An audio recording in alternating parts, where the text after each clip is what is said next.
Halo, assalamualaikum. Halo, Ya, halo, assalamualaikum. assalamualaikum. Waalaikumsalam. Dengan siapa, Bapak? Dengan Mas Didi. Nggak Assalamualaikum dengar Mas loh mas. Indra. Mas Didi di mana? Dari Jakarta Timur. Jakarta Timur. Oke, silakan Mas Didi. Nanti tolong digantung Assalamualaikum ya mas. Siwo. Iya. Nggak dengar. Halo, assalamualaikum Siwo. Siwo? Halo, halo, waalaikumsalam. Iya, Gimana? iya, silakan. Assalamualaikum Siwo. Nah, ini suaranya jauh banget. Oh, jauh. Bisa lebih keras lagi Mas Didi? Halo, Yuk, assalamualaikum Siwo. Yuk. Siwo, saya mau sharing ini Siwo. yuk. Jadi hanya dua aja yang saya mau sharingkan ini. Yang pertama itu Siwo tentang mazhab. Jadi Tentang mazhab yang Siwo jelaskan. Mazhab, Ada Siwo. mazhab yang memegang akidah dan syariat. Ada juga yang mazhab yang memegang rukun iman. Nah Mas itu Rizky tolong nanti saya Iya, iya. kait ya.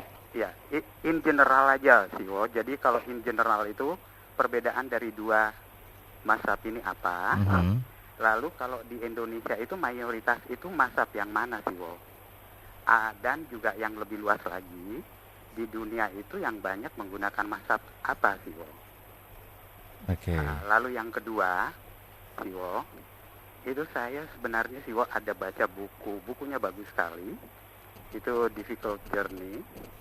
Itu yang mengarang buku itu adalah mungkin Siwo jangan-jangan udah baca. Jadi Judul bukunya Ahmad apa tadi, Mas? Thompson, Judul bukunya apa? Difficult Journey. Difficult Journey. Tapi kalau tidak salah itu Mas Indra ada diterjemahkan dalam bahasa Indonesia tapi tidak tepat seperti judul bahasa Inggrisnya gitu. Mhm. Karena dia pakai, kalau nggak salah dia pakai perjalanan haji lah gitu. Jadi saya agak terobsesi baca buku itu Siwo. Karena dia itu mualaf yang sangat-sangat mengharukan sekali karena dia itu dari seorang profesional Mhm. yang dia tinggalkan semuanya itu. Terus memang dia naik haji tetapi dengan tidak berbekal sepeser pun. Nah pertanyaan saya itu begini Siwo. Itu syaratnya haji kalau nggak salah Siwo juga dulu pernah mengatakan itu hanya satu kata, mampu. Tapi kalau ditelusuri mampu itu sangat luas ya Siwo ya. Nah ini yang saya ingin tahu Siwo. Andai kata kalau kita menunaikan ibadah haji, kita ada mempunyai hutang, itu kalau buat saya pribadi, itu saya anggap itu tidak mampu kayaknya Siwo. Mhm. Hanya itu aja dua pertanyaan dan Oke. sharing saya Siwo. Sebelumnya Oke. terima kasih. Assalamualaikum Mas Indra, assalamualaikum Siwo. Iya, waalaikumsalam. Ya, Mas Didi malam ini Anda ditemani oleh saya Rizky Bahtiar. Tadi Siwo tidak sempat dengar Siwo ya? Saya berusaha sudah sampai saya tutup kedua kuping saya khusus Oke. untuk mendengar, tapi nggak mampu deh. Baik. Itulah. Jadi biasanya pertanyaan dari Mas Didi Jakarta Timur Mas tadi. Didi. Iya. Yang pertama adalah tentang mazhab. Jadi ada ya mazhab yang memegang pertama akidah dan syariah, yang kedua mazhab yang memegang rukun iman. Akidah Kemudian dan syariah. betul. Kemudian rukun iman. Nah, Mas Didi juga sekalian bertanya, kata kalau di Indonesia sendiri mazhab mana yang paling besar penganutnya, dan di dunia juga mazhab mana yang paling besar, paling banyak penganutnya. Itu inti pertanyaan pertama. Udah. Yang kedua, Mas Didi katanya pernah baca juga di satu buku judulnya Difficult Journey. Tadi dia tidak sempat sebut nama penulisnya, dan Mas Didi sempat obsesi terhadap si buku ini karena pengarangnya adalah seorang mu'alaf. Dia seorang asing mu'alaf. Dia sempat menunaikan ibadah haji dan katanya tidak membawa uang sepeser pun. Dan Mas Didi mengaitkan dengan ucapan Siwo sebelumnya mungkin karena salah satu syaratnya haji adalah mampu. Nah, dan istilah mampu ini kan sangat luas ya Siwo ya. Dan andai kata kita menunaikan haji dan ada hutang, ini dianggap tidak mampu, betul nggak Siwo? Bagaimana, silakan. Terus pertanyaannya, Seperti itu aja. jadi pertanyaannya kalau seorang masih punya hutang, apakah Betul. memenuhi syarat untuk haji? Nah, gitu? iya betul sekali. Silakan. Masih punya hutang. Mas Didi, terima kasih. Waalaikumsalam warahmatullahi wabarakatuh. Tentang madhab, yang saya terima dari Mas Rizky ini, mudah-mudahan paling tidak sedikit Betul. saya bisa memahami apa yang dimaksud. Meskipun mohon siap kecewa kalau saya tidak mampu menangkap apa yang dimaksudkan oleh Mas Didi. Iya. Begitulah sulitnya komunikasi. Kita sudah serius, tapi juga kadang-kadang masih kejebak. Ada madhab yang menggunakan akidah dan syariah, ada madhab yang menggunakan rukun iman. Saya mungkin harus klarifikasi tentang apa yang dimaksud dengan madhab ini. Ya, karena kalau kita mengambil bahasa yang sudah tersebar istilahnya di masyarakat, madhab itu misalnya gini, ada kalau madhab agama itu ada madhab Yahudi, Nasrani, Islam, misalnya itu ada madhab Kristen. Ya, di masing-masing madhab itu ada, di Kristen juga ada Katolik, Protestan, dan lain-lain. Di Islam itu juga ada sunnah, Syiah. Kemudian di Syiah itu juga ada madhab-madhab, ada yang Imamiyah, ada Fatimiyah, dan seterusnya. Di sunnah itu juga banyak madhab-madhab, ada misalnya ada Salafiyin. Memang misalnya aja yang di Indonesia itu ada MNO, Muhammadiyah, itu sering dikaitkan dengan istilah madhab. Jadi dan juga misalnya ya dalam dunia berpikir itu kan ada mazhab filsafat, ada filsafat idealisme, ada filsafat realisme, ada filsafat macam-macam. Itu sering disebut dengan mazhab-mazhab. Nah, ada mazhab agama, ada mazhab-mazhab berpikir, ada nanti terkait lagi ada mazhab ekonomi, mazhab politik, ya macam-macam. Nah, istilah mazhab itu mungkin dalam makna yang lebih luas dari itu yang dimaksudkan Mas Didi, sehingga ada mazhab yang menggunakan akidah dan syariah dan mazhab yang menggunakan rukun iman. Nah, sepanjang yang saya tahu nih, mohon maaf sebelumnya kalau tidak nyambung sama maksudnya. Sepanjang saya tahu bahwa akidah dan syariah, kemudian rukun iman, itu sebuah rumusan formula. Jadi saya kira kalau secara global bahwa Islam itu terdiri dari akidah dan syariah, itu nggak ada yang tidak sepakat tentang itu. Jadi Islam itu terdiri dari akidah, yaitu sistem keyakinan, dan syariah, sistem hukum. Gitu kan. Nah, dalam formula untuk mempermudah mengajarkan akidah itu bagaimana dan syariah itu bagaimana, nah itu ada rumusan-rumusan, ada formula-formula yang bisa jadi antara komunitas satu dengan komunitas lain, mazhab satu dengan mazhab lain berbeda. Misalnya dalam rangka menerangkan akidah, ya, komunitas tertentu ada yang menggunakan formula rukun Islam dan rukun iman, misalnya begitu. Nah, ada yang tidak menggunakan formula itu. Misalnya begini, di dalam akidah itu di komunitas tertentu dia membagi adanya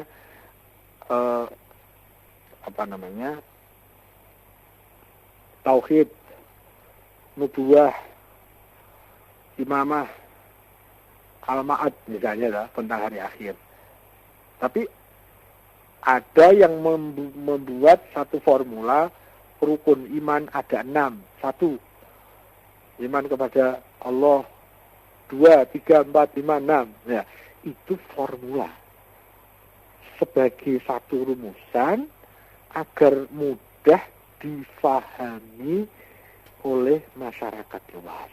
Siapakah yang membuat formula itu? Nah, ya saya kira kalau ini sudah bentuknya, ya boleh saja sih mau disebut mazhab, boleh, karena mazhab itu kan jalan menuju atau aliran atau apalah gitu ya, boleh. Tetapi itu kayaknya sepanjang yang saya tahu perbedaan-perbedaan formula itu tidak tidak menjadikan adanya perbedaan dalam substansinya. dalam inti permasalahannya. Formula-formula itu sebagai sebuah sebuah sarana bagaimana untuk lebih efektif menyampaikan ajaran-ajaran akidah ini misalnya itu kepada masyarakat. Kayaknya itu yang saya pahami. Jadi bukan sebuah aliran berpikir tertentu atau bukan sebuah. Jadi kalau kita pisahkan pada bentuk komunitas menjadi sulit ya. Kelompok mana ya yang menggunakan akidah, formula akidah dan syariah, dan kelompok mana ya yang menggunakan rukun iman. Karena itu masuk pada bagian-bagian yang bentuknya adalah sebuah sarana, formula-formula, perkakas-perkakas dalam rangka pembinaan kepada umat agar lebih mudah. Itu yang saya tangkap, yang saya tahu begitu. Tetapi bahwa Islam itu mempunyai akidah dan syariah, itu saya kira semua sepakat itu. Bahwa Islam itu ada bagian yang akidah yang mengurusi tentang sistem keyakinan. Dan di dalam Islam itu juga ada bagian yang disebut syariah yang mengurusi tentang sistem hukum. Saya kira itu semua sepakat. Nah, untuk masuk ke situ, itu ada rumusan-rumusan tertentu yang secara formula bisa jadi berbeda, tetapi sepanjang yang saya tahu maksudnya sama sih. Gitu. Ya seperti misalnya begini, ada di satu kelompok tertentu, misalnya tarekat A, dia pakai satu aturan main begini, ada tarekat B, aturan mainnya begini yang agak berbeda. Ya itu saya kira semua mekanisme sesuai dengan kebijakan masing-masing para sesepuh yang ada di situ. Kayaknya begitulah. Nah, kalau kemudian digeneralisir kayaknya sulit ya. Misalnya kalau yang ada di Indonesia, NU, Muhammadiyah, Sunni dan Syiah, apakah menggunakan formula akidah dan syariah? Kayaknya semua pakai deh. Semua pakai formula akidah dan syariah deh. Cuma betul kalau tentang formula rukun iman itu tidak setiap mazhab, setiap komunitas menggunakan formula itu. Gitu. Kalau tentang rukun iman, kalau tentang akidah dan syariah, sepanjang yang saya tahu itu di seluruh komunitas yang pernah saya tahu ya, misalnya misalnya di komunitas Sunni dan Syiah, NU Muhammadiyah, Wahabiyah, sampai ke bentuk Thariqah misalnya, dan juga bahkan misalnya ya di Ingkarus Sunnah, di Ahmadiyah, ada di Islam Jamaah dan lain-lain itu sepanjang yang saya tahu ini bukan patokan, bukan pasti saya benar apa yang saya katakan, tidak, tapi sekedar yang mampu saya tangkap bahwa semua yang saya sebut di depan menggunakan istilah bahwa di Islam itu ada akidah dan syariah. Nah, memang saya menemukan beberapa komunitas yang tidak menggunakan formula rukun iman. Gitu kan. Kalau itu kan diformulakan, rukun iman itu ada 6, 1, 2, 3, 4, 5, 6. Gitu kan. Misalnya begini, rukun iman itu ada 6, antara lain di dalamnya ada iman kepada kitab-kitab yang diturunkan oleh Allah. Misalnya apa? Ya ada kitab Al-Quran, misalnya gitu kan. Nah, saya pernah mendapati satu komunitas yang dia menyatakan, seandainya kami merumuskan rukun iman, cukup satu aja. Iman kepada Al-Quran, kan sudah tercapai semua, di dalamnya ada tentang keimanan tentang Allah, tentang malaikat, tentang kitab, tentang rasul-rasul, tentang hari akhir, tentang takdir, kan sudah ada semua dalam Quran. Jadi rukun iman satu aja, apa? Iman kepada Al-Quran. Misalnya begitu. Di kelompok yang memang tidak menggunakan formula itu. Bukan berarti kalau tidak pakai formula rukun iman berarti bertentangan dengan yang pakai formula rukun iman. Enggak lah. Enggak lah, kita harus cermat dong dalam menilai sesuatu. Ya, tidak, kalau formulanya itu beda, berarti beda. Nanti partainya beda aja, Islamnya jadi beda. Enggak lah. Ya, itu masalah boleh. Nah, kemudian kalau generalisir yang di Indonesia itu yang mana? Wah ya, karena masalah sebelumnya saya menjadi kurang jelas yang dimaksud oleh Mas Didi, ya saya sulit deh untuk menjawab itu. Tapi kalau misalnya pertanyaannya itu bahwa ada mazhab Sunni dan Syiah, misalnya gitu ya, Itu mungkin lebih mudah menjawabnya. Nah, mayoritas yang di Indonesia itu sepanjang yang saya tahu ya mazhab sunnah, mazhab Syiah ada, tapi tidak mayoritas, jatuhnya minoritas. Sekarang nggak tahu besok, nggak ngerti. Kalau di dunia, kalau dunia saya nggak ngerti deh. Saya tidak tahu persis tentang peta global tentang mayoritas dan minoritas tentang mazhab ini. Terus ada buku-buku dulu. Wah, ya saya belum baca Mas, jadi saya tidak tahu. Tetapi kalau pertanyaan yang terakhir tadi bahwa kalau seseorang masih punya hutang, apakah dia memenuhi syarat untuk haji? Sepanjang yang satu tidak Mas.